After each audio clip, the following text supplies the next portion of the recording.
Welcome everyone to this special episode of Mario Kart Tour. Thank you so much for joining me.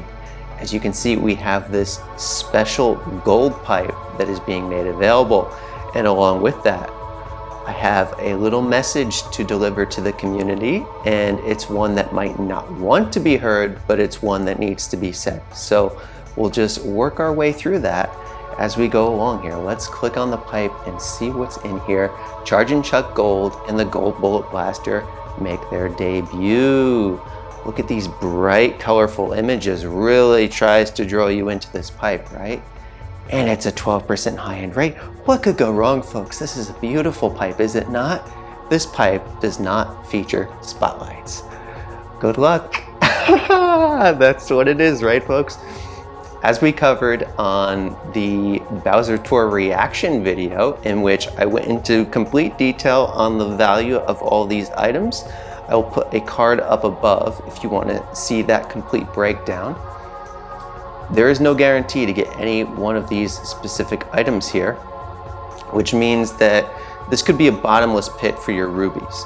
And Mario Kart Tour has done a masterful job of disassociating the value of its virtual currency with that of real-world capital. In a total of 50 items, there are only 2 high-end drivers, 2 high-end carts, and 2 high-end gliders.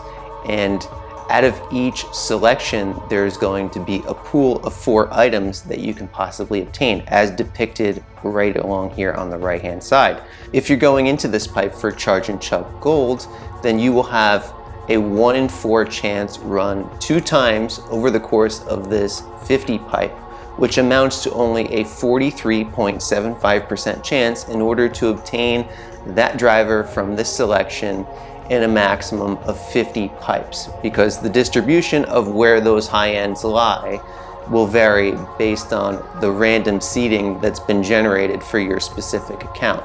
So if you're in a situation where you're just going in for the driver and you don't mind what carts or gliders you pick up, which is a wise strategy to take, right? Because you want to maximize the chances for the thing that you will be investing into the most. And for most people, you're not interested in a lot of these older gold items, which have marginal value at best. Some of them are completely irrelevant. So in that situation, then you're going to want to reset the pipe in an optimal way, which means that if you get the driver in your first 10 pull or even in your first 20 pulls, you're going to want to reset. If you don't pull a driver within your first 2 10 pulls, and if you're down to 30 pipes remaining, you're going to want to continue on in that pipe until you've seen both drivers. Once that's done, you're going to want to reset the pipe, and then you get all of these values restored. Going into the pipe a second time, for an additional 2 high-end drivers, your chances overall of seeing gold Charge and Chuck across 4 high-end drivers increases to 68.36%, meaning that the odds are 2 to 1 approximately in your favor. But that's still going to be 1 person out of 3 that's going to be missing out in a full, potentially 450 rubies for this.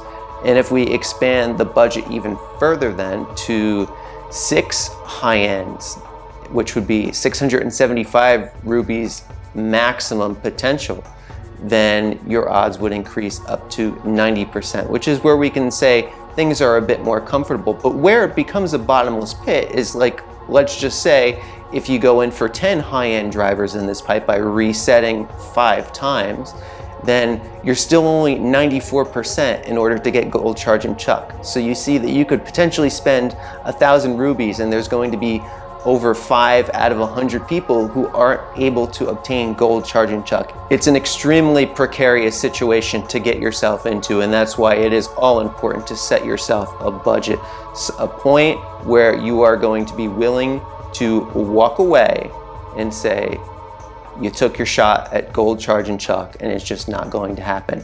What the Mario Kart Tour Gacha has a way of doing is making its players feel a sense of sunken cost fallacy, whereby the resources that you've already sunk into that pipe is going to further drag you into it until you have gotten that thing that you wanted initially. And the cost could be out of this world and totally unreasonable, and that is something that everyone truly must keep watch of. And the predatory aspects of this game are all pervasive. Let's use this to segue to a predatory component that I was not expecting to find, which is the grand stars. They are a fundamental aspect of the game and are collected second nature, particularly to veteran players, in order to obtain the tour gifts each and every tour. Even as a free-to-play player, especially if you've been playing for quite some time, such as I have, it becomes something of an afterthought to collect these grand stars, except for this tour, in which the line is set extraordinarily unfairly, and I'm going to draw emphasis to that because it does add an additional emphasis of predation of their players that I think needs to be stated, and that comes by the way of Bowser's Castle 3T. Bear in mind, my player level is 262, which confers over 6,800 position points for each race. So the amount of bonus points that need to be generated on any particular track is usually very nominal in order to pick up all of these things. And in this particular case, I ended up running with bottom shelf PGP since she has coin box at level 4, so it's the plus version of that skill, middle shelf cart as well as bottom shelf glider. And the reason why I have a bottom shelf glider on this version compared to the Bowser's Castle 3T from the Funky Kong Cup is because the Dream Glider and the Black Great Sail are spotlight boosted as a result of their future place in the week 2 spotlight pipe that will be available starting next Wednesday. Even still, with a loadout like this, I've still always been able to get the grand stars. You've seen my loadouts and this entire series of videos that I've been doing since I started. And very often am I working with loadouts like this, and this is never a debate. The run that I had on this course is over 100% on the spreadsheet, 175 actions, and that was only good enough for 14,500 points, which is 200 points short of the mark for the 5th grand star. And that was with 4 single coin boxes with only 1 item slot. It was a sensational run, and it was really quite shocking to me that the line was set so far that that's not enough to obtain the final grand star. And look, in the grand scheme of things, that's what the star tickets are there for. So it's not going to change my outcome whatsoever in the game itself. However, let's deconstruct the setting here for what signals that sends to the players. It leaves their players with a sense of incompletion and further strong arms players into going into the pipes for deeper quantities in order to obtain certain items, whether if in the past or present, to pull one of these items that can change the situation as they construct and see fit for your outcome in the game. And that is the control that they place on each and every one of us. When I'm presented with situations like this, that's the point where I pull back and I set my own parameters. This is a conversation about being aware of the forces that are in play for this game and the various approaches we can take towards handling each of those situations, because there's going to be different opinions to this specific situation. You know, one being that I'm a player who dedicates 30 plus hours to each tour. You can see that through the positive content that I provide here, going through the data, wanting to see all of you succeed in your games, and also putting the time into my own game, as is evident by player level 262, in which case I'm granted 6,800 position points with each race, and having that still not be able to obtain grand stars such as this.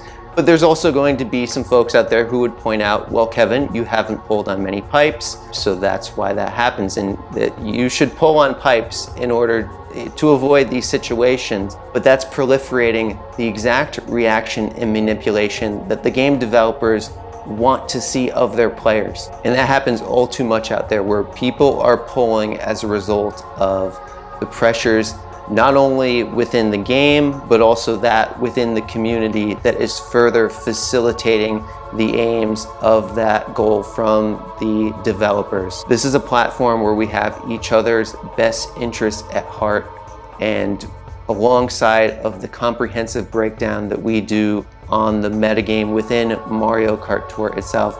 Also by looking at this framework in detail that is often not spoken about enough. These moments are not altogether bad as well, because they allow us to reassess the importance and the interaction of ourselves and each other within this space. I see that as a very positive thing. In closing, I urge you all to consider all the elements of the game and to set your own standards and parameters by which we all interact with this space so that it can be a healthy and fun environment for each and every one of us. Seeing the climate of this tour only adds to my convictions to sharing more objective Mario Kart Tour coverage and pushing the conversation in ways that really need to be discussed. I do wish you all the best on the special pipe if you're going into it. Be well, everyone, and I will see you on the next one. Take care.